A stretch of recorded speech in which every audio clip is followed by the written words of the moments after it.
Let us be quiet a moment, not withdrawn from life, but settled in it. We can live a long, long time in an atmosphere of meditation and still keep our feet on the ground. Why should we keep our feet on the ground? Because the word must become flesh. If what we touch here does not show up at the dishwater and the desk, then it is only daydreaming and we have no use for it. So let us be still. Be still and know that I am God. And at the same time, bring the kitchen, the inbox, and the morning meeting right into this stillness, so that the same presence that quiets the heart also orders the errands of our day. In this room, you are not being judged. I want you to feel that. You are not being judged in this room, not for your virtues and not for your faults. There is no praise and no blame here. There is only recognition of the presence. Judge not, that ye be not judged. When the Master said that, he was not giving us a polite maxim.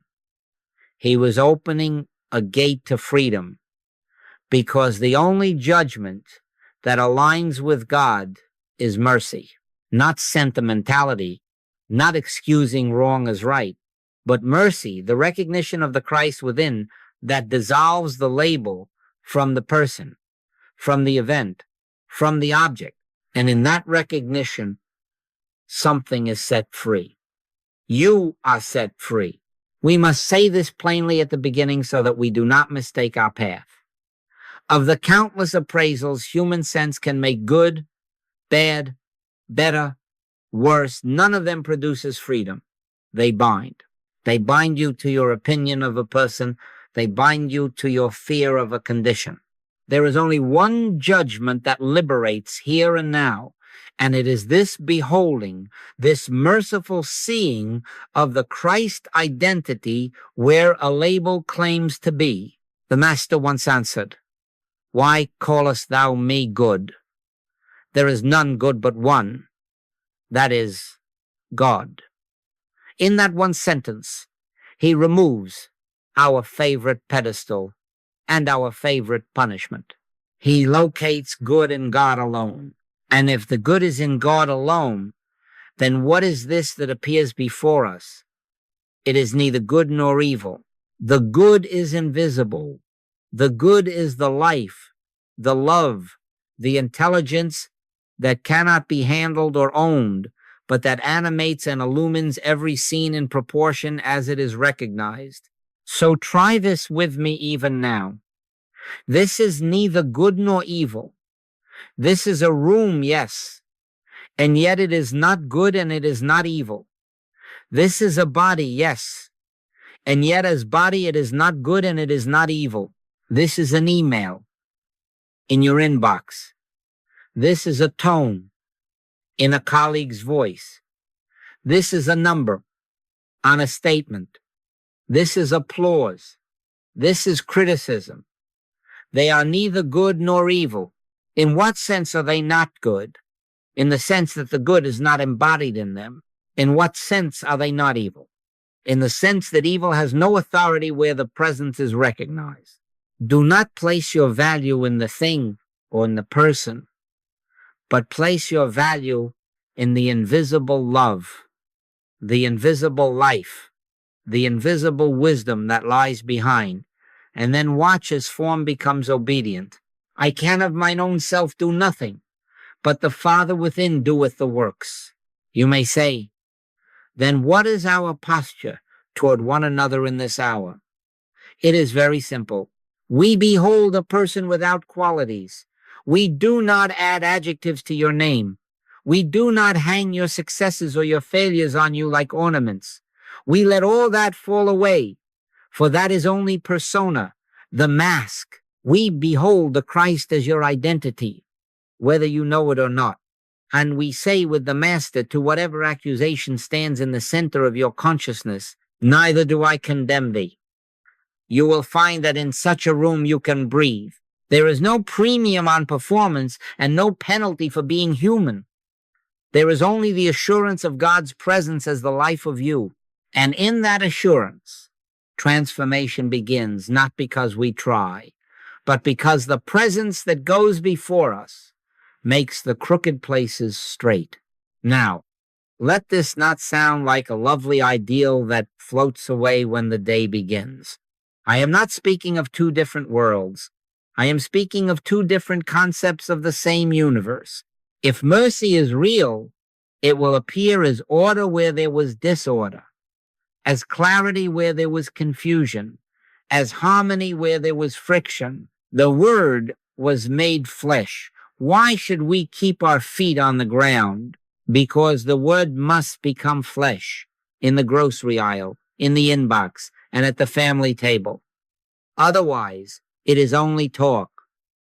So, from the very first breath of this hour, expect practicality. Expect that a gentle recognition of the presence in the person across from you will shift the tone of a conversation.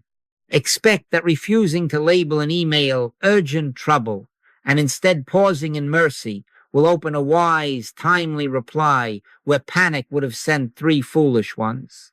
Expect that seeing your kitchen as neither blessed nor cursed, but as a place where God's order is, will let the work of the day unfold without strain. This is not imagination, it is incarnation. You may object, but surely there is good and evil. Look at the news. Look at my report. Look at the quarrel last night. I understand.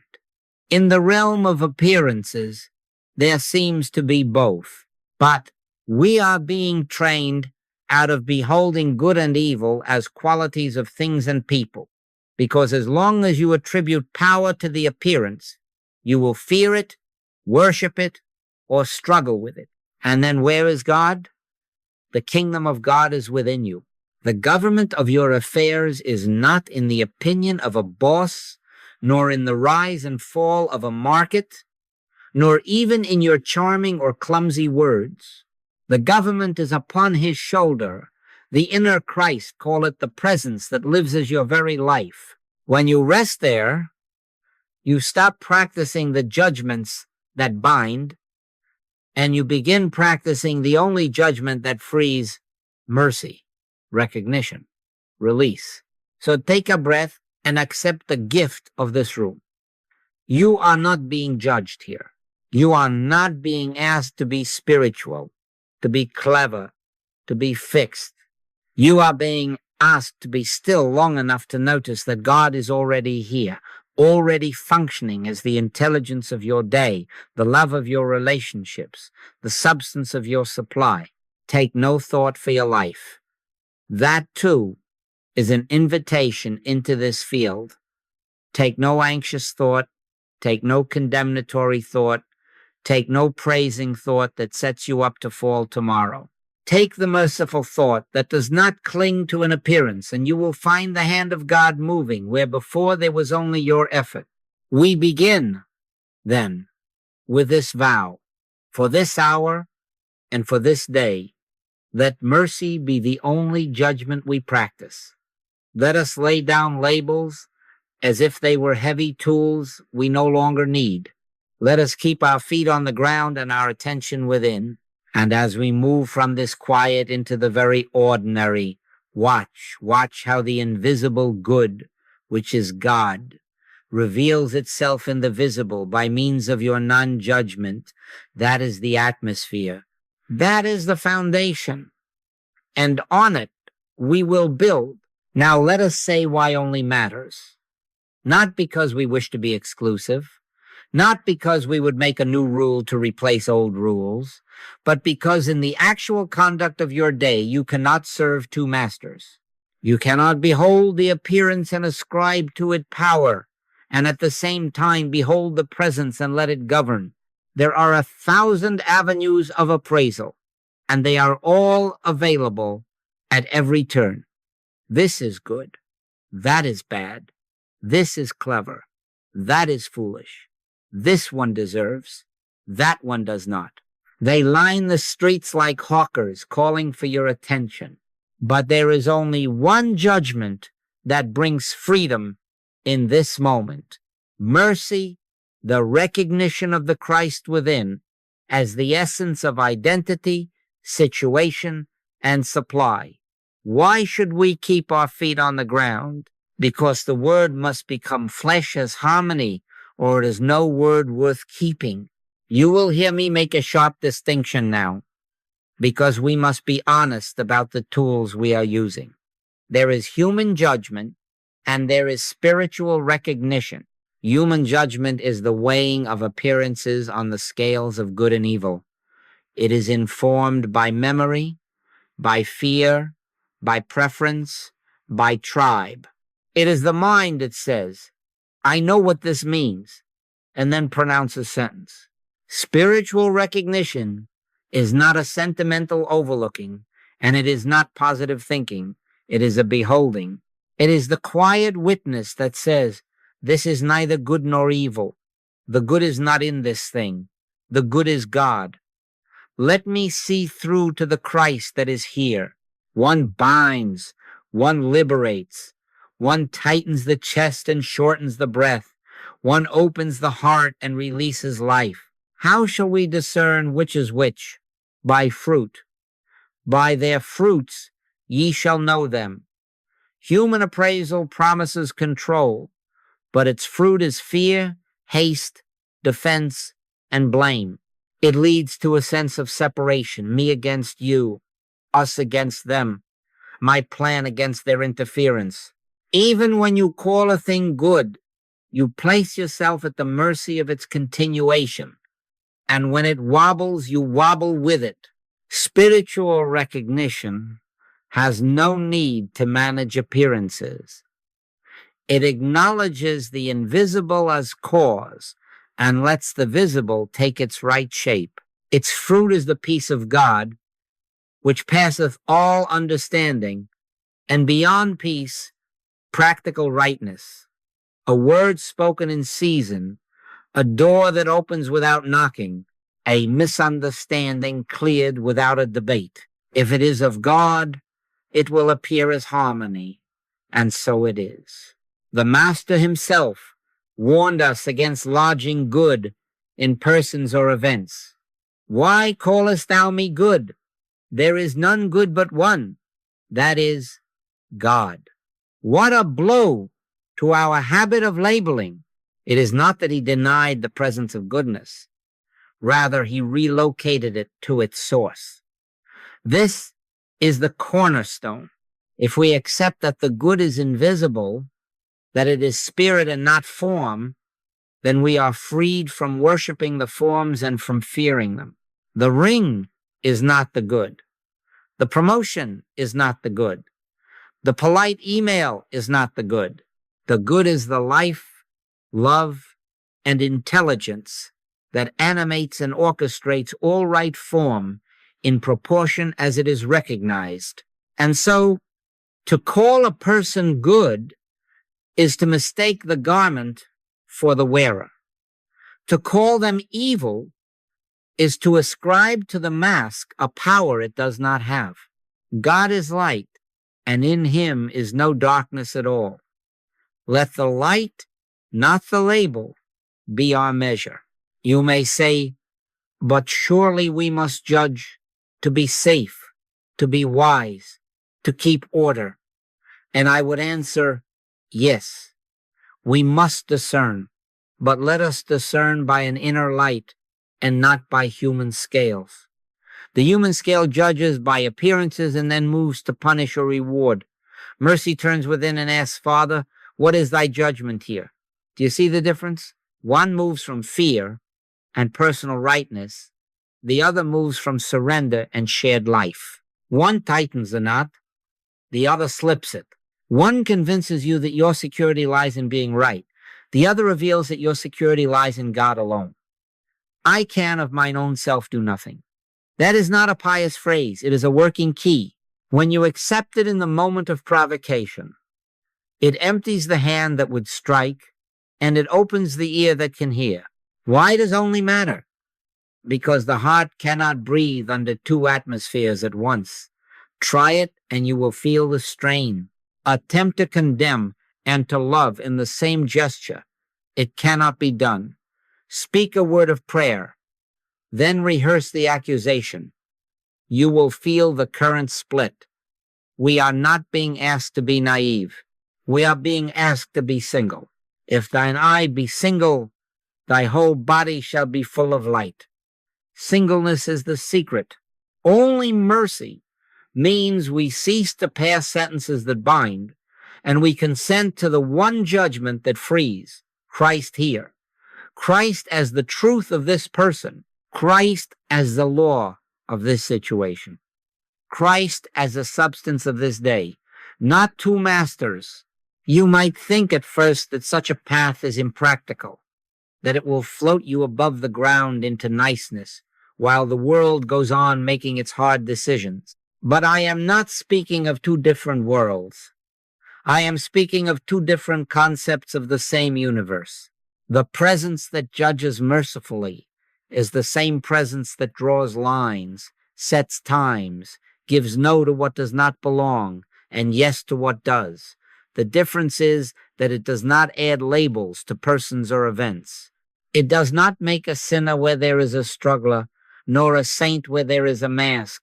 It beholds a person without qualities, and in that beholding it grants you the clarity to act without hatred and to refrain without fear. The word must become flesh, and it does through wise steps born of inner seeing. Let me ask you to watch yourself in a single scene today. Watch the next time an appearance rises demanding a verdict. Notice the instinct to appraise good, bad, helpful, hindrance. Notice the tightening. Then stop short. Take no thought. Let the presence that goes before you be consulted. Without words, if possible, acknowledge. Only God is good. Only in God is the judgment. And wait. You may be surprised that nothing dramatic happens at first except a release. Into that release will come either a word to speak, or a silence to keep, or a step to take. And whatever comes, test it by its fruit. Does it carry peace? Does it avoid the chain of blame? Does it make room for life to move? Then you have touched the only. If we persist in relying on human appraisals, we will continue to live under their government, high when praised, low when blamed, ruthless to secure our own rightness, frightened of losing face. If we yield to the one judgment of mercy, we come under another government. The government shall be upon his shoulder, not yours. The shoulders of Christ within you are broad enough to bear the weight of your day. Your shoulders are not. To practice only is not a narrowness. It is freedom from overwork. It is laying down the burden of policing good and evil among forms and taking up the easy yoke of recognition. My yoke is easy and my burden is light. So, why only? Because in the realm of spirit, mixture is bondage. You do not need 10 kinds of seeing. You need one clear seeing Christ here. You do not need 20 responses. You need one posture, mercy. And then watch, as a matter of sobriety and not of fantasy, how the invisible good becomes visible as order, as restored conversation, as provision you could not have planned. Then we will know, not by theory but by fruit, that the judgment of mercy is the only judgment that frees. And we will keep our feet on the ground because grace is walking in them. Let me give you a picture. It will serve you better than a definition.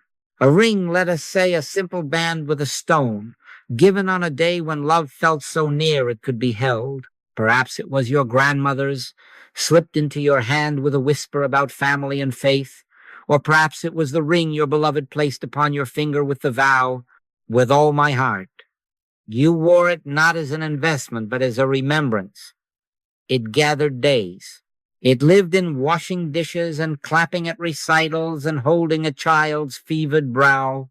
You looked down at it sometimes in the grocery line and felt steadied, not by metal and stone, but by what you believed the ring carried security, continuity, affection. And then one afternoon, very ordinary, after errands and a bit of hurry, you notice the empty place on your finger. There is a mark where it was, and a hollow where it is not. The heart drops. The mind rushes. You can feel the old scales begin to move.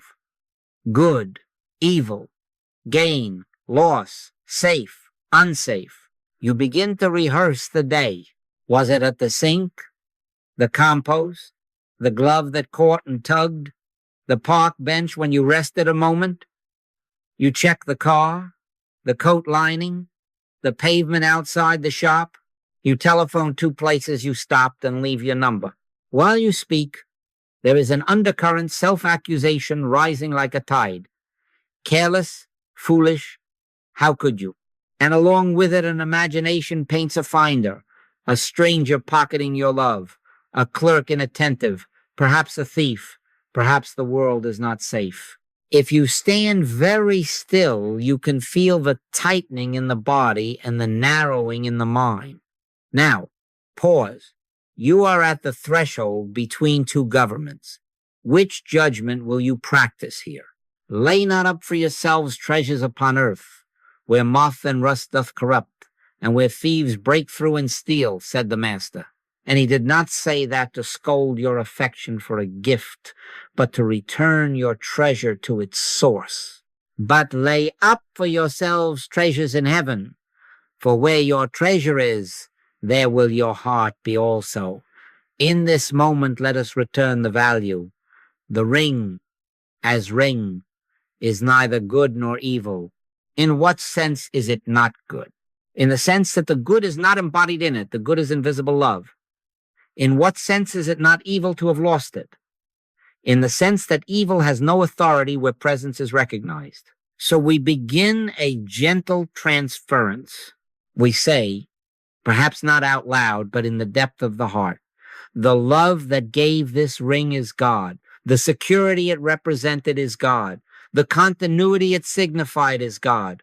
Why callest thou this ring good? There is none good but one, and that one is here. Now the scales still, not because you have made yourself indifferent, but because you have ceased to worship a form. Then turn your gaze upon yourself and let mercy speak first. Neither do I condemn thee. Hear it, not as a religious phrase, but as the only judgment that frees. You are not careless. You are beloved. You are not foolish. You are learning to locate value where it lives. Be merciful to yourself as the Father is merciful. Take no thought for your life. Does not mean be negligent. It means release the anxious, calculating thought that claims to govern outcomes. In that self-mercy, there is room for intelligence to function. You will know what to do next without the panic. Perhaps you will look again in one place calmly. Perhaps you will do nothing calmly. The government of this moment is no longer upon your personal shoulders. The government shall be upon his shoulder. Now let mercy widen, because in the imagination there is already a person who has found the ring, an accomplice for your blame, a focus for your fear. And yet we have pledged to behold a person without qualities. So we say, I withdraw the label thief. I refuse the picture careless clerk. I am not making them saint or sinner. I am beholding Christ as their identity. I can do this even if I never see them, even if there is no person at all. Mercy here is not sentimental. It is spiritual recognition. It says, Father, thy life is the life of every one of us. Thy love is the only substance passing among us. If there is a finder, he is thy child. She is thy child. If there is a return, it will be by thy operation. If there is not, harmony is not broken, for harmony is of thee and not of a ring. Judge not, that ye be not judged. In that release, do you feel how a current of peace begins to move? It is the loosening of the knot that chokes the channel through which right action flows. And then the very ordinary steps are given, not by anxiety, but by the presence that goes before you to make the crooked places straight. You check under the sink strainer and find nothing. You check the coat sleeve and still nothing. You sit quietly and there steals in a soft suggestion the car mat. You lift it and there, pressed against the rubber, is the ring. You smile a little, perhaps cry a little, not only because the object is found, but because something truer than an object has been proven. Value was not in the metal. It was in the love that led you to stillness and then to the mat. Or there is another ending. You do not find it. The house yields nothing, and the shops have not called. You go to bed, and sleep arrives without court-martial. In the morning, an envelope is in your mailbox from the market manager. A customer turned in a ring left on the sink. Or there is even this ending: no ring returns. Days pass, and with them a rightness remains that surprises you. And after a week, a cousin brings a small box. I have been holding this for you. It felt like time. You open it, not as compensation, but as confirmation that the source has never been absent. The Lord is my shepherd. I shall not want. Want is not governed by a ring. What has happened? Not magic. Order. Not denial. A restoration of value to its rightful place. When you withdrew judgment from the event, this is bad. That is good. You unplugged the fear current that binds. When you practiced mercy toward yourself and the imagined finder, you refused to produce a world populated with villains and victims. You remained in one universe governed by one presence. Then the word became flesh as a ring on the mat, as an envelope at the door, or as a heart that did not need the ring to be steady. The fruit was the same. Harmony returned.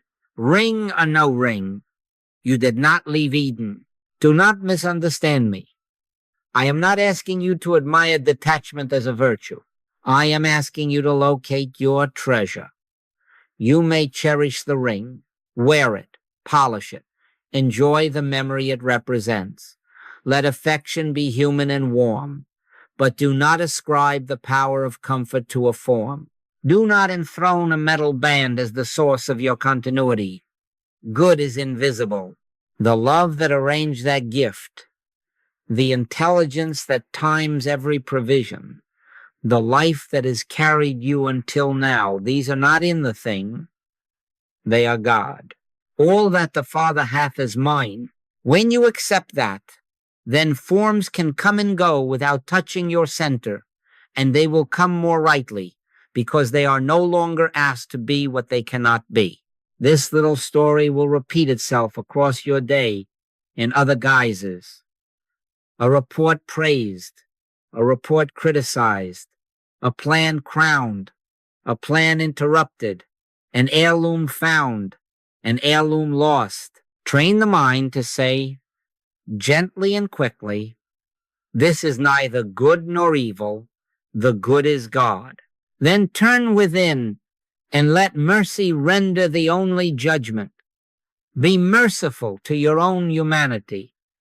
Be merciful to the humanity of all involved, and watch soberly how order appears. The peace of God, which passeth all understanding, shall keep your hearts and minds. The keeping is the point. In the keeping, even the ring, if it belongs to you, will find its proper way home. And if it does not, you will have discovered what could never be misplaced, the source that never leaves you nor forsakes you.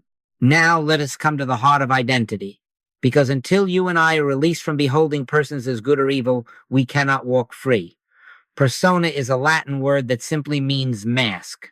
Every personality you have ever admired and every personality you have ever feared is a mask, a set of qualities worn for an hour on the stage of appearance.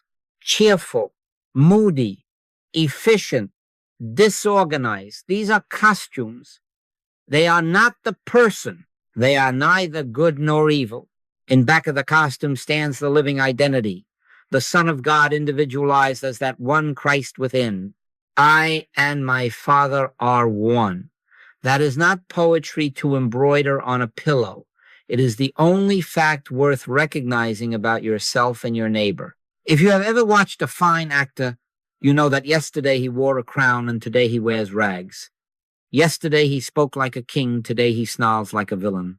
If you were to bow to him as royalty in the grocery line, or cower before him because you remember last night's sneer, you would be serving a mask.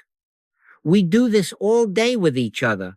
We kneel before the charming mask and we arm ourselves against the difficult mask. We call one good and the other evil, and in so doing, we release ourselves into a life of praise and blame, attraction and resistance. Then we wonder why our peace is so fragile. It is fragile because it rests on costumes. The word must become flesh, and the flesh it must become is this: beholding a person without qualities. What does that beholding look like? It is the practiced refusal to attach an adjective to a name. It is the gentle discipline of looking past praise and blame to the one life that constitutes both of you. When the woman was brought before the master with a list of qualities attached to her, he did not argue with the list. He did not say she was good or that she was bad. He changed the atmosphere. Neither do I condemn thee. That sentence was not sentimental. It was perception. It was the sight of her beyond the mask. And in that sight, the label fell away and a new life began.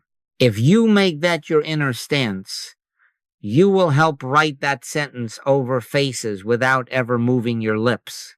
You will say, but the one I deal with is difficult. Yes, difficult is a costume too. Why callest thou me good? Said the master. There is none good but one, that is, God. In the same breath we may say, why callest thou him difficult? Why callest thou her impossible? There is none evil as person. There is behavior out of joint with God, and there is suffering that distorts behavior, but the person is not the distortion. This is neither good nor evil. This is a person. When you meet the one you have named difficult, try this. Stop short, turn within, and let the presence say who stands before you. Without words, if you can acknowledge Christ is the identity here. The same life that constitutes me constitutes you. I and my Father are one, and in that oneness we are not two. Then be still. You see? No argument. No mental makeup painted over a frown. Just recognition. And then whatever word or silence comes. Do not be surprised if, at first, nothing changes in their face. The first change is your seeing. The breath loosens. The compulsion to fix or to win recedes. That is already the government shifting from your shoulder to his. And then watch the fruit. I once sat with a man in a small office who had been labeled by the team as the blocker. Meetings hardened when he came in. Emails froze. The day I stopped repeating the legend and beheld a person without qualities, I found myself saying, would you show me how you see the risk? It was not diplomacy. It was mercy. He spoke for 5 minutes, and in that 5 minutes, the villain mask fell. What remained was a precise mind carrying a long fear of being overrun. In the next weeks, we discovered that half of our delays were wise, and the other half fell away because no one had to prove anything. He rose to his measure because I had ceased to condemn him to a part. The promise of this beholding is not a theory.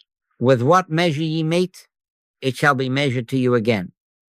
If you measure a man by his costume, you bind him to it and you bind yourself to your reaction.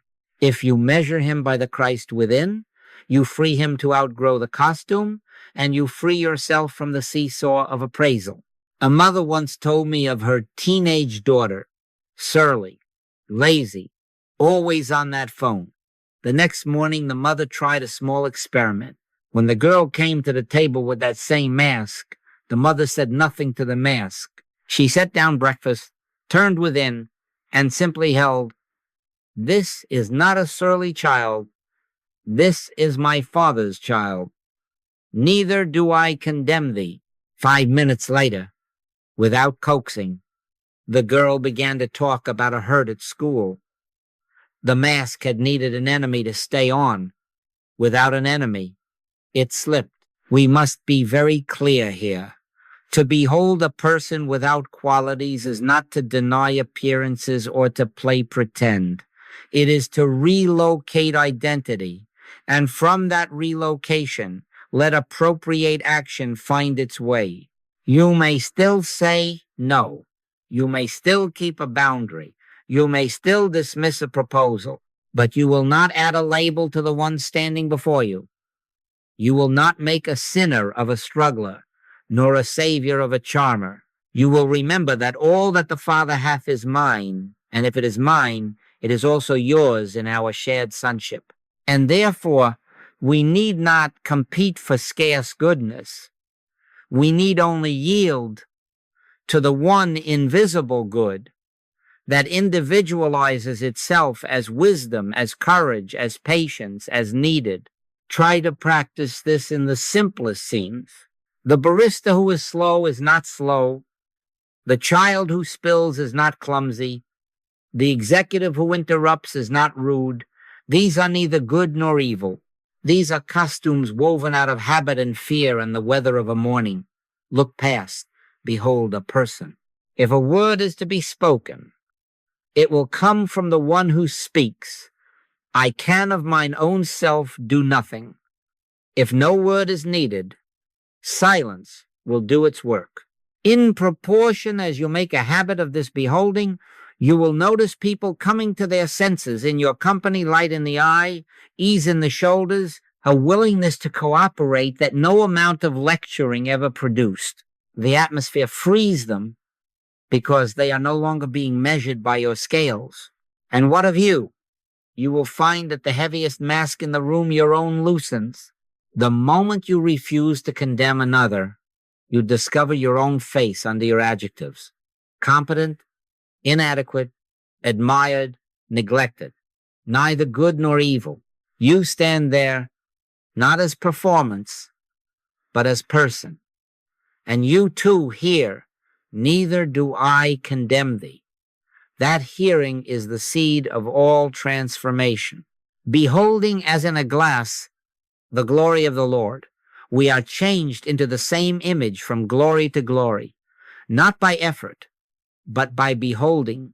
This is our work now, to see rightly, to let mercy be the only judgment we practice, and to watch how identity, seen as Christ within without qualities, releases both of us from bondage and gives the word a chance to become flesh right where we are.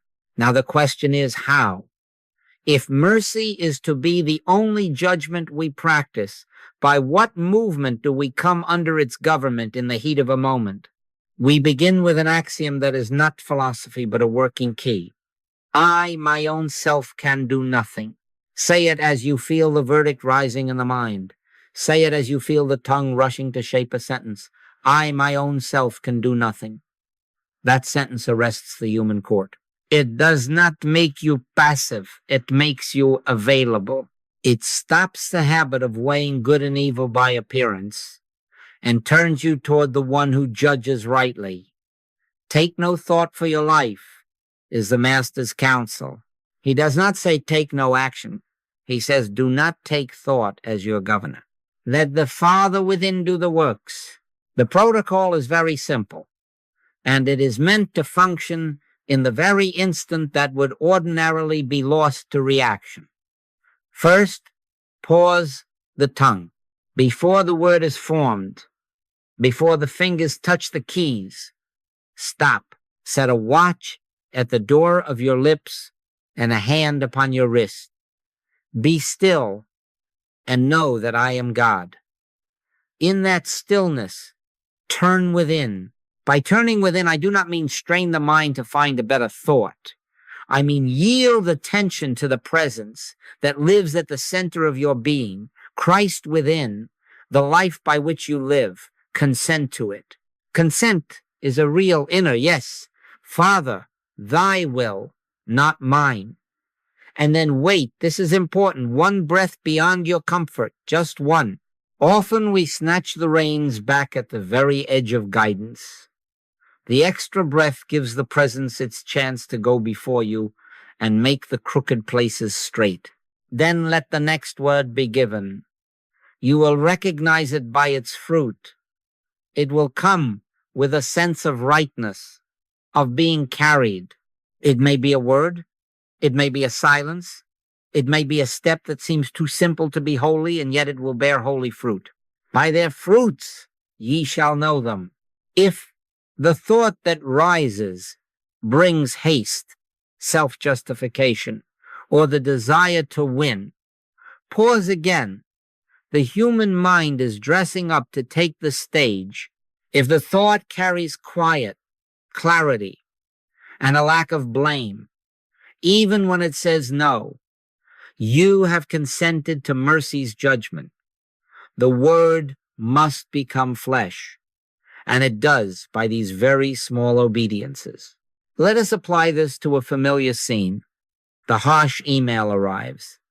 It quotes policy, questions your integrity, attributes motives you do not own. Immediately the body heats. The fingers want to reply with evidence and a list of counter-accusations. Do you know that feeling? In that instant, speak the axiom, I, my own self, can do nothing. Pause the tongue. Turn within. Father, how do you see this person? Christ is the identity here. Neither do I condemn thee. Now wait one breath past your urge to fire. Into that space, a path will appear. Sometimes you will be given a sentence like a clean blade. Thank you for raising these points. I will address the facts below. I ask that we refrain from attributing motives. See how mercy judges? It refuses labels and deals in light. Sometimes you will be given silence for an hour, for a night. You will sleep without rehearsing arguments. And in the morning, the presence that goes before you has already softened the ground. A second email has arrived with an apology, or the same words now meet you differently because the judge in you has resigned. This is not manipulation. We are not holding silence as a tactic to produce contrition. We are not choosing kind words in order to get our way. Positive thinking, even at its best, is still the human mind attempting to engineer outcomes. This is quite other. This is yielding to source. This is the relinquishment of private government in favor of the only government that brings harmony. The government shall be upon his shoulder. His, not yours. In that transfer, your shoulders release, and what seemed like a tangle begins to show its straight places. Try it also when a fence rises in the grocery aisle, someone cuts in, a clerk is abrupt, a child cries loudly, and the mind wants to label the parent. Pause the tongue, turn within, consent. One breath beyond comfort. Then the next word is given. Perhaps none, perhaps a smile, perhaps, please, you were before me, offered without edge. Watch the fruit. Often you will see the atmosphere itself change, a softening in the eyes, a small apology, a rearrangement without a lecture. And if nothing visible changes, still you have refused the jurisdiction of blame, and you will leave unburdened. The peace of God, which passeth all understanding, shall keep your hearts and minds. The keeping is part of mercy's judgment. In the home, 2, at the family table where old stories are rehearsed and names are carved in the bark, irresponsible, controlling, too sensitive. This protocol becomes a sacrament. The sentence begins to form on your tongue, the old defense, the old accusation. Stop short. I, my own self, can do nothing. Turn within. Father, what is thy judgment here? Behold a person without qualities. Then the breath beyond comfort. It may be that the word you are given is a boundary spoken gently. It may be the choice to ask a question rather than declare a verdict. It may be to excuse yourself and wash the dishes in the next room. None of these are evasions when they arise from recognition. They are the flesh of the word. And you will notice, as this becomes a way in you, that scenes which once escalated begin to unwind after 2 or 3 such breaths. The crooked places straighten not by argument but by presence. I would say to you, practice this in neutral hours so that it will be in your hand when the heat comes. In the car, at the sink, between tasks, let the inner movement be familiar. Pause, turn, consent, one breath. I will go before thee, says the Lord, and make the crooked places straight. That is not a promise reserved for prophets. It is the daily provision of everyone who refuses to be their own judge. You will not do this perfectly every time. There will be sentences that escape before you knew they were there. Mercy includes you. When you notice, stop right then, even midstream if you can, and turn within. The Father within wastes nothing. Even your misstep becomes instruction, and the next breath opens a new door. So understand, mercy is not a sentiment. It is not the soft mood of a kind day. Mercy is a practiced pause in which the inner presence renders the only freeing judgment. We do not decide to be merciful. We consent to mercy himself. And then we watch, with our feet very much on the ground, how the invisible good appears as wise emails, as gentle boundaries, as reconciled hours, as unbroken sleep. In this way, the word becomes flesh. And so it is. Now let us see where all this becomes something you can touch with your day. Because the word must become flesh, or it is theory. We are not building a dream world. We are letting heaven announce itself in earth as the most ordinary sequence of errands and emails and meals. Why should we keep our feet on the ground? Because if the truth does not appear as greater order in a grocery aisle and a calmer hand at the keyboard and a gentler conversation at the family table, then we have admired a principle but not incarnated it. So come with me into the aisle. You are in a long line. The fluorescent lights hum. A child near the conveyor is shrill with fatigue. The clerk, young and earnest, is learning to scan produce codes. The beeps are uneven.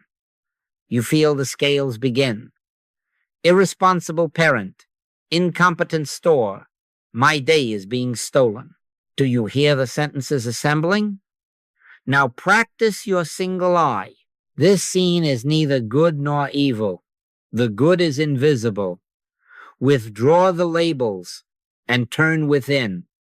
Father, thy judgment here, not my irritation, not my calendar, thy presence that goes before me.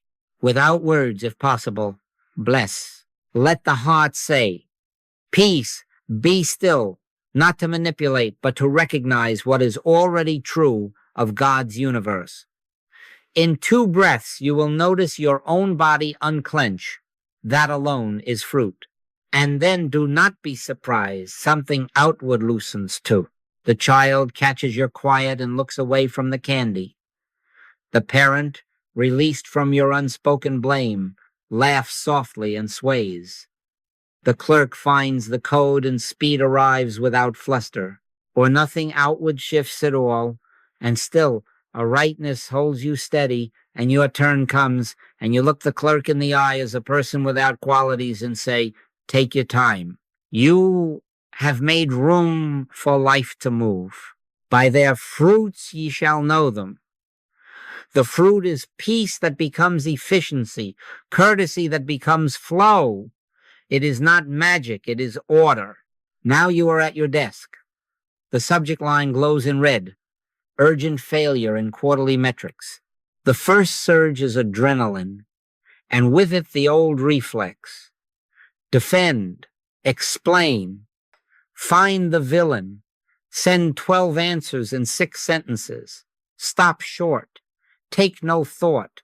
I can of mine own self do nothing. Let the shoulders drop. Turn within, and behold, Christ here is my mind. Christ there is the sender. Christ is law in this situation. We are not two. Wait 30 seconds that feel like an hour. And in that waiting, the next thing is given. Perhaps you type one line. Thank you for flagging. I'm turning to the root cause now. Expect a note in an hour. Perhaps you pick up the phone instead of the keyboard, because mercy knows tone can heal what data inflames. Perhaps the right action is to say, we will correct this by Friday, and here is the boundary so that we do not repeat it. The fruit tells you if you have judged with mercy. Clarity appears. The defensiveness that would escalate is never born. A teammate who might have been blamed is invited to bring their best, and they do. A simple oversight is seen as simple. A real error is owned without shame. The peace of God, which passeth all understanding, shall keep your hearts and minds. Kept, you can think. Kept, you can speak. And the crooked places straighten, not because you forced them, but because the presence went before you. Come home now. The table is set, ordinary plates and a bloom in a jar. Someone mentions a familiar grievance, one that has a long tail in the family story. The script is ready. You know your lines. They know theirs. Do not take the stage. This is neither good nor evil. This is a person. Turn within, and before a syllable leaves the mouth, hear within you. Neither do I condemn thee. Hear it for them. Hear it for you. From that hearing, either a sentence is given or a silence. Perhaps you say, I see how that landed for you, and I'm sorry, without swallowing yourself. Perhaps you keep still because love says, not yet, and you pass the bread and shift the current with a kindness no one can argue with. Mercy is not passivity, it is singleness. It does not let old labels recruit you back into a part. And sometimes the fruit comes like this. A teen who had folded her arms puts down her fork and tells the truth behind the barb. A father softens at the edges and says, I didn't know you still carried that. An aunt texts later, I felt something lift. Sometimes nothing outward budges tonight. Still, the atmosphere is different. The hook didn't catch. The meal finished in peace. That too is harmony made flesh. And yes, even in the boardroom, slides on the wall, the scent of coffee, the jostle of plans and egos. Praise and blame are currency here, handed out as leverage. You are tempted to claim your share, why callest thou me good? Or to distribute labels. He is the blocker. She is the savior. Withdraw. Refuse both pedestals and pits. Behold a table of persons without qualities and honor, the invisible competence moving among you. Turn within and let the one presence do what personalities cannot. You may find yourself asking a single question that clears the fog. What outcome serves the customer in 6 months, not 6 hours? Or, given our shared aim, what is the one risk no one owns yet? It is not strategy, it is mercy releasing wisdom. And in that atmosphere, contributions come from unexpected corners. The quiet analyst speaks the key constraint. The overeager executive listens. A timeline lengthens so that rework will not be required. A costly mislabeling never happens because no one needed to posture. The government shall be upon his shoulder, not yours. The plan that emerges carries ease even with its demands. Fewer follow-up meetings, fewer rescue emails, more rightness, less drama. That is the fruit. Do you see the standard we are using? Not sentiment, not rhetoric, but fruit. The test of realization is practical harmony. If thine eye be single, thy whole body, thy emails, thy aisle, thy table, thy team shall be full of light. We are not escaping the world. We are revealing God's world in this one. We are not pretending conditions are fine. We are refusing to enthrone them as cause. We are not managing outcomes by thought. We are yielding to the Father within and letting the next step arrive out of peace. Sometimes the checkout still takes 10 minutes, and you discover that you were sent there to be the non-anxious presence a stranger needed. Sometimes the metric really is broken, and your clarity births the sober fix. Sometimes the family hurt asks for months of quiet faithfulness before it untangles. In each case, the same law holds. Mercy is the only judgment we practice, and harmony appears in proportion as value is returned to the invisible source. All that the Father hath is mine. If it is his, it cannot be scarce. If it is mine, it will appear as needed. Patience in the line, wisdom in the inbox, gentleness at the table, courage in the boardroom. The word must become flesh. And as we keep our feet on the ground in this way, so it does. Let us widen the circle. What we practice alone must grow into an atmosphere together, or it will always be fragile. The word must become flesh, not only in your inbox and your late night prayer, but in your home, your team, your classroom. And so we make a simple, radical agreement. In this place, no one is being judged as good or evil. Do you feel what that does at once? It takes the scales off the table. It removes the circus of praise and blame and leaves a clearing where persons can appear as persons. This is not indulgence. It is recognition. We are not saying that anything goes. We are saying that identity is Christ, and behaviors will straighten themselves when identity is seen rightly. Where 2 or 3 are gathered together in my name, in my nature, there am I in the midst of them. The presence in the midst is the technology. It accomplishes what our arguments could not. Name the agreement. Speak it softly, even humorously if needed, but speak it. In this home, no one is the good one and no one is the problem. In this team, there will be no heroes and no scapegoats. In this class, the quiet one is not timid and the outspoken one is not bossy. We behold persons without qualities, and we let function sort itself in light. Why is this necessary? Because as long as someone must keep earning praise, or someone must keep carrying blame, the nervous system is not free to listen. Fear runs the room. The spirit does not contend with our thrones of appraisal. It waits for a chair. When we retire, the judges, even the friendly judges, and availability appears. Then the presence that goes before us can make the crooked places straight. You will notice immediate signs. People breathe. Shoulders drop. The talk that used to come out like darts begins to come out like sentences. A child at the table spills and, for the first time in 3 months, does not flinch because there is no jury. A colleague stops performing and starts thinking. Even animals sense it. The dog that trembled under the chair moves out and lies by the feet because the weather has changed. Why?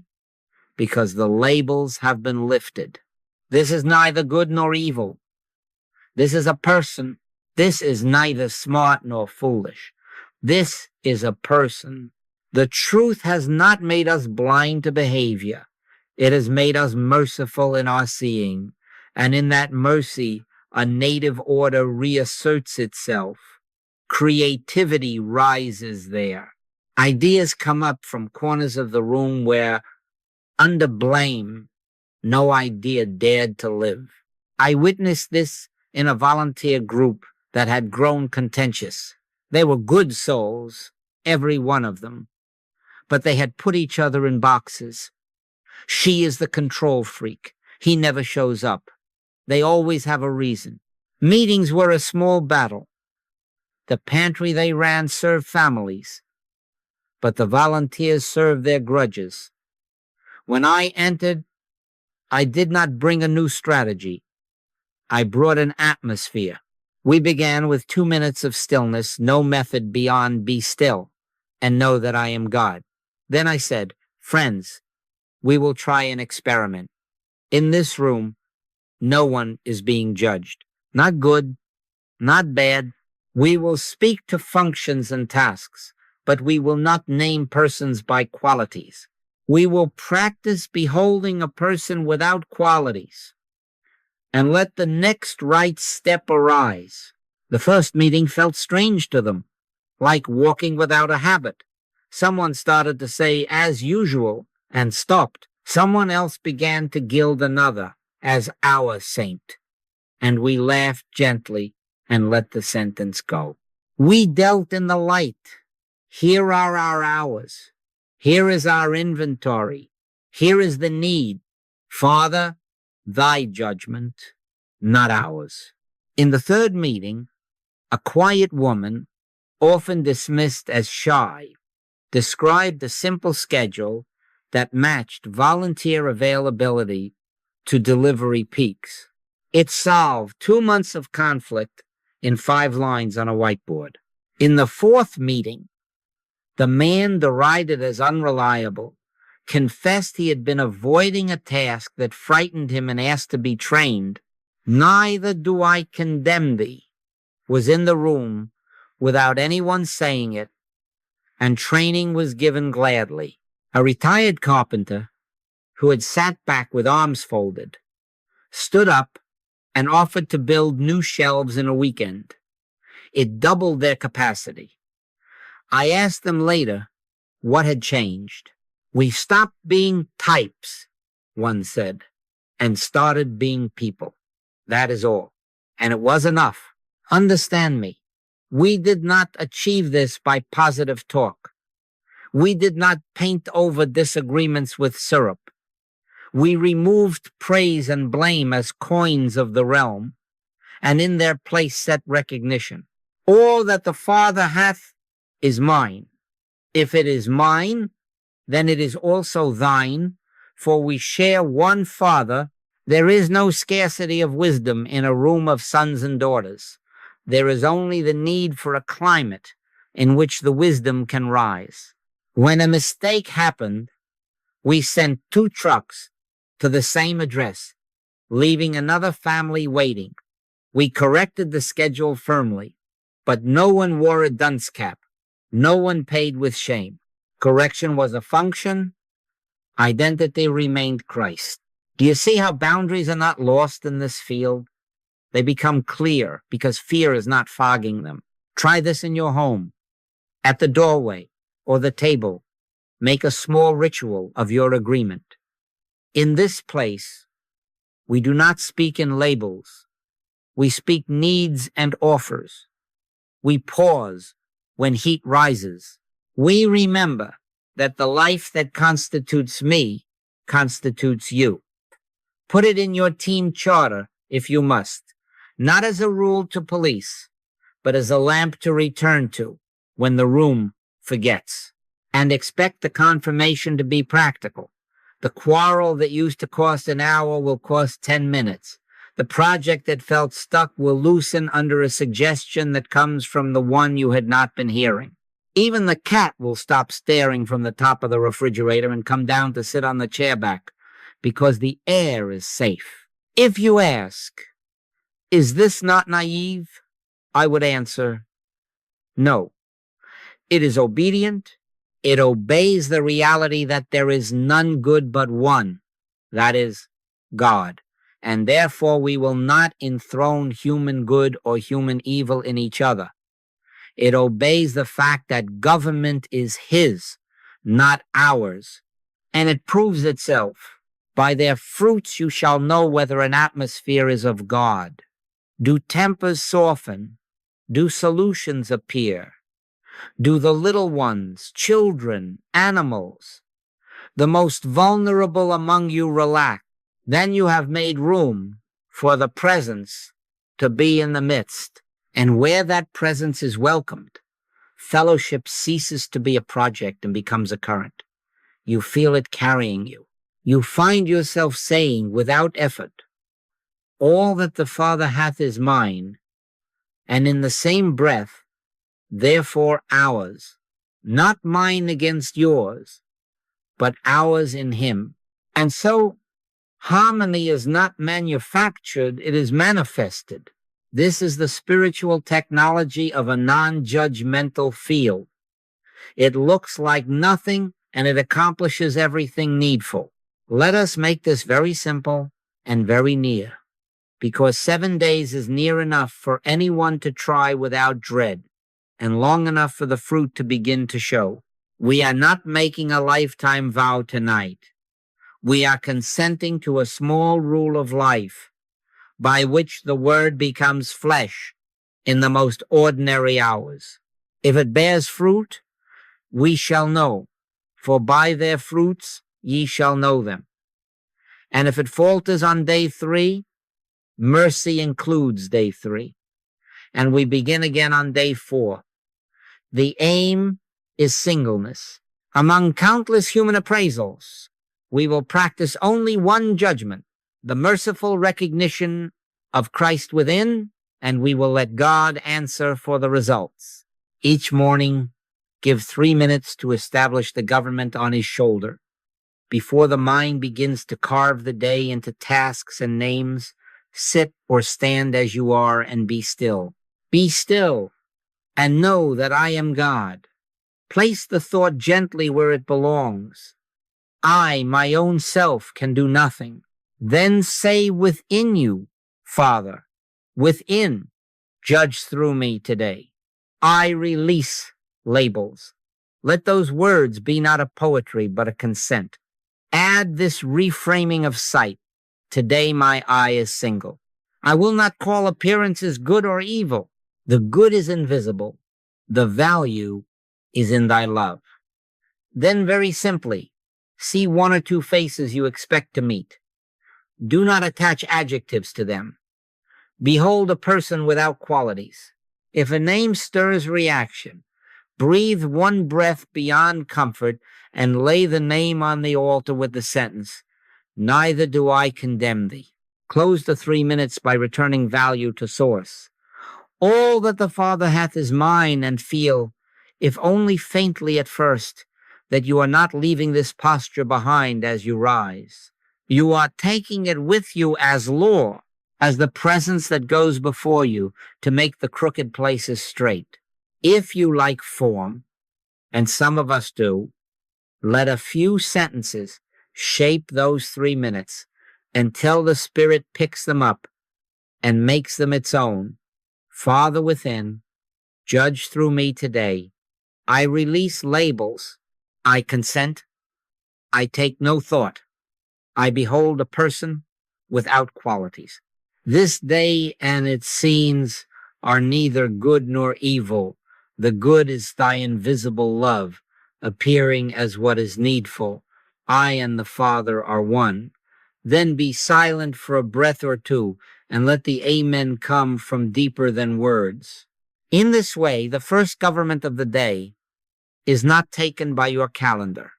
It is yielded to God. At midday, make a compact with yourself to stop short before any charged reply. By charged, I mean not only the hot sentence of anger, but the sweet sentence of flattery that sets a man on a pedestal, the quick defense born of fear, the sly aside that wins the room at the cost of another. Any sentence with a hook in it. When you feel the hook, set a watch at the door of your lips and a hand upon your wrist. Do not move. Whisper if you can, I, my own self, can do nothing. Judge not according to the appearance, but judge righteous judgment. Now give one breath beyond your comfort. That extra breath is a small crucifixion of self-importance, and it is also the opening by which mercy's judgment enters. Out of that opening, often the next word is given clean, free of blame, simple as light. Sometimes the next word is no word for 10 minutes, for an hour, for a night. The government shall be upon his shoulder. Let it be. This midday rule will save you 100 reparations, because what never escapes the mouth never needs to be mended. In the evening, before you close your eyes, review not the whole day, that would be to invite the old scales back in, but 3 scenes only. Choose them without drama. One where you sense mercy appearing, one where labels bound, and one that is simply ordinary. Ask within, Father, show me thy judgment in these. Where mercy appeared, give thanks and return the credit where it belongs. It is the Father that dwelleth in me. He doeth the works. Where labels bound, do not rehearse the failure. Release it now. See the faith you labeled and say quietly, this is neither good nor evil. This is a person. Neither do I condemn thee. If a word is needed, an amends, a clarification, let it be given. Write it down and do it in the morning without self-torment. Then bless the ordinary scene. So much of heaven enters earth by way of the ordinary that we miss it if we are always seeking drama. Close the review by yielding the night itself. Thou wilt keep him in perfect peace, whose mind is stayed on thee. Let sleep be the proof that you have laid government down from your shoulders onto his. All through these 7 days, carry a single refrain as your walking staff. Neither good nor evil in appearances. Value resides in invisible love. Let it be on your lips, in the doorway, at the sink, between calls. When the mind begins to assign qualities, slow clerk, rude driver, brilliant boss, stroke it with this sentence and it will quiet under your hand. You are not denying competence or correcting rudeness when needed. You are refusing to enthrone the costume as the person or the condition as the cause. In that refusal, there is a clearing, and in that clearing, harmony appears. Now, a small relational experiment, and I urge you to keep it very quiet in yourself. Select one person, yes, perhaps the difficult one at work or in the family, but it may as fruitfully be a cherished one, whom you fear to lose, and for 7 days behold them as a person without qualities. That is all. Do not try to fix them. Do not compose clever sentences to steer them. Morning and midday and evening, when they come to mind, say only, Christ is the identity here. Neither do I condemn thee. All that the Father hath is theirs in our shared sonship. If you must speak to them in these days, let the stop-short rule govern your tongue, and let any boundary be spoken without label. Keep a small note of fruit, not to grade them or yourself, but to honor what God is doing. A softened eye, an easier meeting, a phone call that didn't escalate, a silence that did not punish, a new willingness in you to stand without fear. With what measure ye mete, it shall be measured to you again. Do not be surprised if the first and loudest change is your own heart. It is the surest sign the experiment is functioning. And now, a word of permission. You will miss. You will forget at noon. and remember it too. You will send one email too soon. You will label the driver and then catch yourself 3 exits later. Mercy includes you.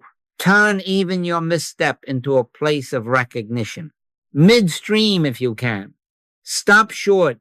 Look within. And let the sentence arise for you as well. Neither do I condemn thee. Begin again. First the blade, then the ear, after that the full corn in the ear. Do not snatch at the ear on day 1. Let the blade appear an instant of stillness where there was once only reflex. Let the ear appear on day 3, a word given that changes the drift of a meeting. The full corn will come in its season, relationships that no longer pivot on praise and blame, a home with fewer rehearsals of the old story, a body at ease in the grocery line. This gentle rhythm, 3 minutes of morning consent, a midday breath beyond comfort before any charged reply, an evening release of 3 scenes, a daily refrain, and one person be held without qualities will, in 7 days, begin to train your sight to the only judgment that frees. Judge not, that ye be not judged, is not a prohibition so much as a path. Judge with mercy, which is to say, let the Father judge through you. And then watch. Watch in the inbox and in the aisle, at the table and in the mirror, how harmony begins to announce itself without trumpets. We are keeping our feet on the ground. We are not making a dream world. We are letting God's world become visible in this one, a little more each day, until the habit of labels thins and the atmosphere of mercy becomes the air we share. Before we go farther, let us make clear the edges. Mercy is not permissiveness. It is not a soft blanket thrown over a fire to say there is no flame. Mercy is government, not yours, not mine, but the government shall be upon his shoulder. When a boundary is required, it does not arise from heat. It arises from the inner yes and no of the presence. Judge not according to the appearance, but judge righteous judgment. How do we know the difference? By the same sign we have used all along, the fruit. Anger makes you hurry and leaves a film of aftertaste. Guidance may be swift, but it carries ease even in firmness. Do not bypass what you feel. We are not spirits pretending not to have bodies. We are the life of God showing up as persons who weep and breathe and feel heat in the face. Jesus wept. The psalmist poured out his complaint before the Lord. Be angry and sin not. So when the sting comes, when a word cuts, when a lie is told, when a child's cry cracks something in you, let the body feel without handing the gavel to sensation. Name it honestly within. I feel heat, I feel grief, I feel fear. Then withdraw the labels that would crown a villain or enthrone a savior and turn within. The protocol holds even here. Pause, turn, consent. One breath beyond comfort. You will find that feeling fully and judging mercifully are not opposed. Feeling becomes a river that moves through. Judgment is reserved for the one who frees. Accountability remains. Mercy does not erase cause and effect in the realm of function. It clarifies it. In your team, an agreement is broken. Say so. Not you are careless, but this commitment was missed. Here is the impact. Here is what restores order. Identity is not on trial. Behavior is addressed because love will not let fog govern. In your home, voices rise beyond what the room can bear. Say, we will pause this talk until we can speak without shouting. That is not punishment. It is protection of the atmosphere we have vowed to keep. In the pantry, inventory is miscounted and families wait. Do not search for a culprit to wear it. Fix the system and train the hands. Then, if a pattern persists, Move the function to those who can carry it without making a sinner. Neither do I condemn thee. Go and sin no more. Condemnation is absent, correction stands. Sometimes injustice appears, wage theft, predatory lending, exploitation baked into a process, harm done to the least of these. What then? Refuse hate as your engine and act from presence. What doth the Lord require of thee but to do justly, to love mercy, and to walk humbly with thy God? Do justly. File the report. Bring the facts to light. Advocate for the neighbor who cannot stand alone. Vote, organize, escort, shelter, love mercy. Do not let your language reduce a person to their worst act or their noblest pose. Walk humbly. Take no private glory in action. I can of mine own self do nothing. This is courage with compassion. There are moments when you must say a clean no to a policy, to a contract, to a practice. There may be moments when civil authority must be engaged. Do it without venom. You are not handing a head to the crowd. You are consenting to the law that protects the field for all. Overcome evil with good. Good is invisible until it takes on hands. Let your hands be steady. You will ask. But what of danger? What if a child runs toward the street? Do not stop to compose a metaphysical sentence. Act. Pull the child back. Lock the gate. Then, in the next breath, refuse to bind the child or yourself with labels: reckless, bad parent, terrible day. Return value to the source. Let your correction be a function of care, not of shame. What of abuse? Mercy does not stay in the room to be struck. Mercy seeks safety first, names truth to those who need to hear it, and entrusts the offender to a larger process while beholding their identity as Christ behind and beyond the mask. That is not delicacy. That is obedience. Deliver the oppressed, Isaiah says. Plead the cause of the fatherless and the widow. Deliverance may look like leaving, reporting, restructuring, or refusing. None of this requires hatred to be holy. If you fail in this, if a sharp sentence flies and you feel the old court convene, do not compose a second court to try yourself. Neither self-praise nor self-blame. Do not say, I handled that beautifully, and set up a pedestal. Do not say, I am hopeless, and dig a pit. Why callest thou me good? There is none good but one, that is God, and his mercies are new every morning. Begin again in the same breath. If necessary, in the very sentence, stop midstream if you can. Say, I'm sorry, let me start over, and turn within.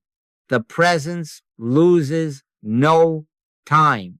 I have found that even a halting course correction resets the room more than a perfect performance would have. We are learning to live under another government. We will wobble as we change thrones.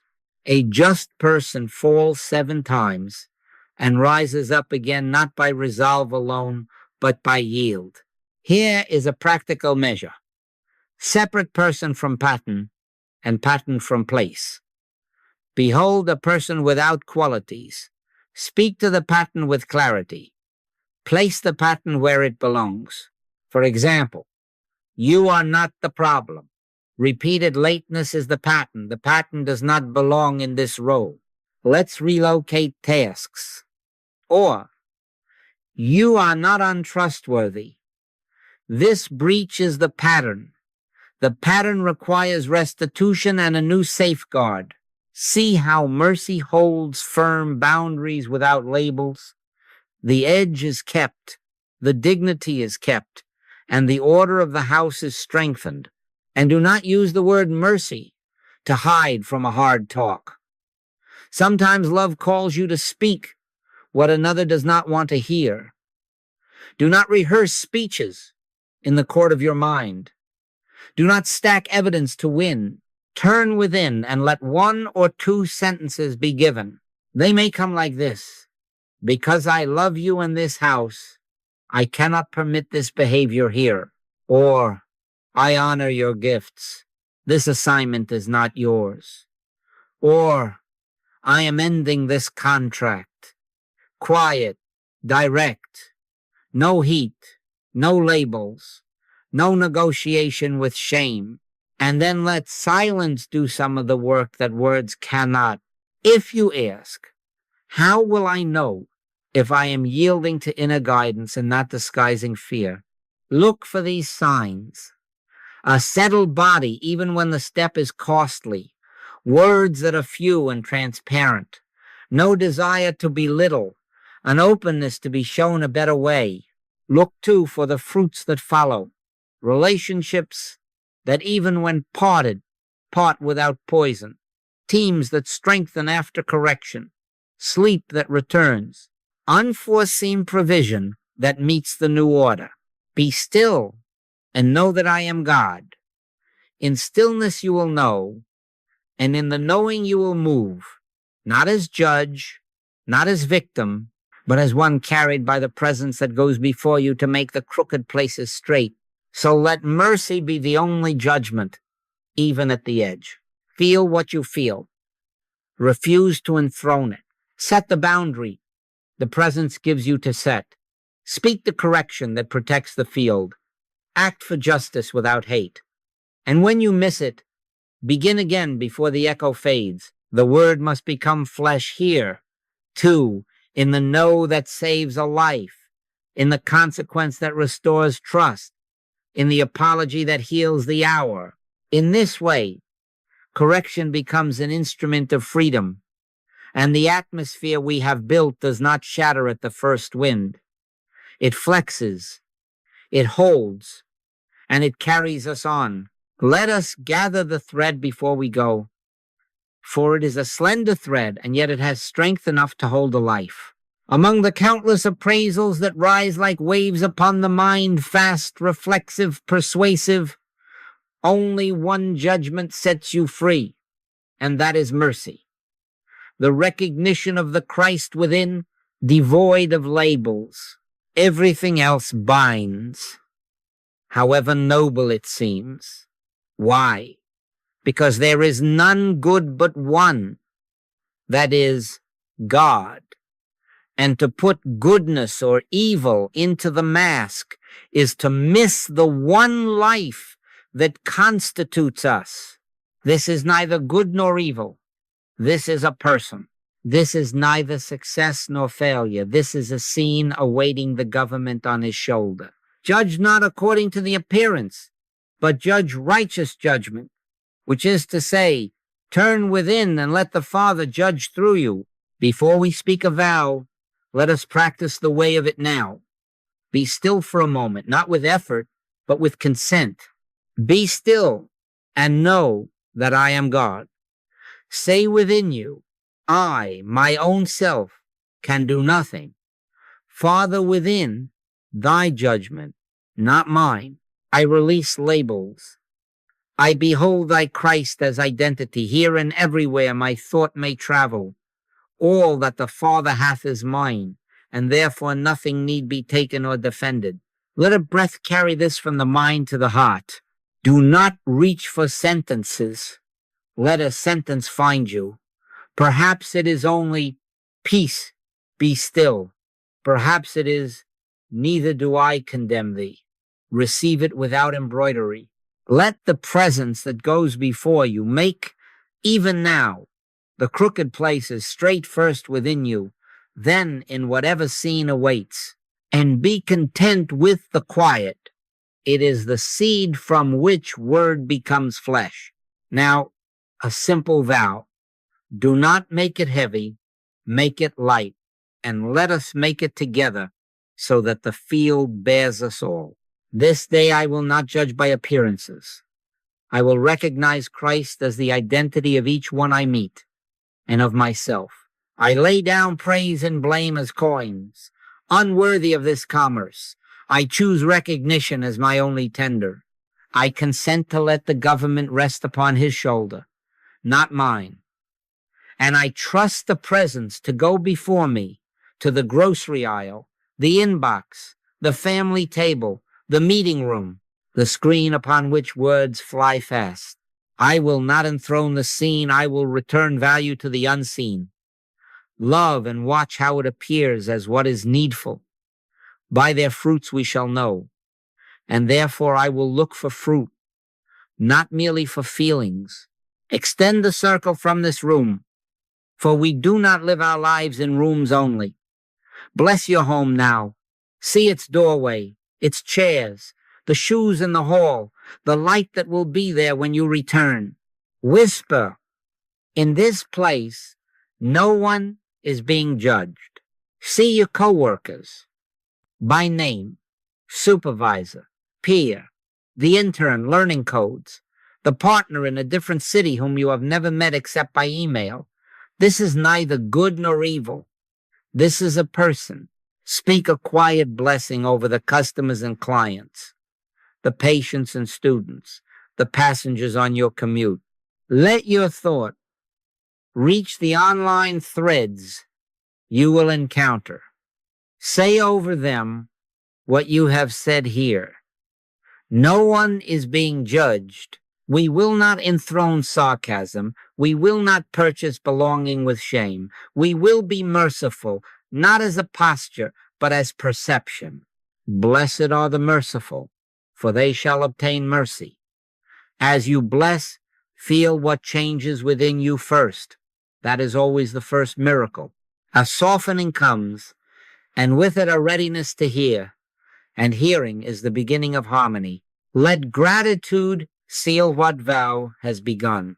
Thank the unseen presence that has carried us here and will carry us into tomorrow's scenes, quietly, without trumpet.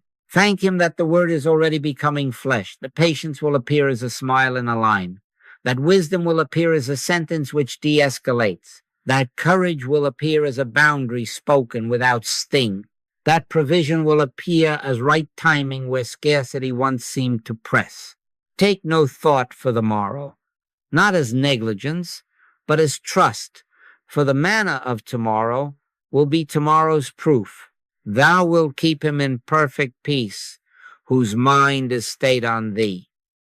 Let the mind be stayed now, and let the staying continue as you walk, as you type, as you pass the bread. If the first fruit seems small, first the blade, that is enough. First the blade, then the ear. After that, the full corn in the ear. We are not harvesters tonight. We are sowers of a single seed, and God is the gardener. So we go not out of this atmosphere, but deeper into it. For it is not of a room, it is of spirit. Let mercy be the only judgment we practice until harmony proves the truth. And after it proves, let us practice still, for the truth gains scope as we yield ourselves to it. If thine eye be single, thy whole body shall be full of light, and not your body only, but your day, your house, your work, your city. This is our shared consent, to behold a person without qualities, to turn within before we speak, to let the present speak or keep silence through us, to live as though I and the Father are one were not a doctrine, but a fact with elbows and shoes and a calendar. And now, peace to you as you go. Peace to your threshold and to the threshold you will cross. Peace to your screens and to the sentences that would otherwise catch fire there. Peace to the small ones and the strong ones in your circle. Surely goodness and mercy shall follow you all the days of your life, not as a hope merely, but as the government of reality shining through appearances. We give thanks and we consent. Amen, and so it is.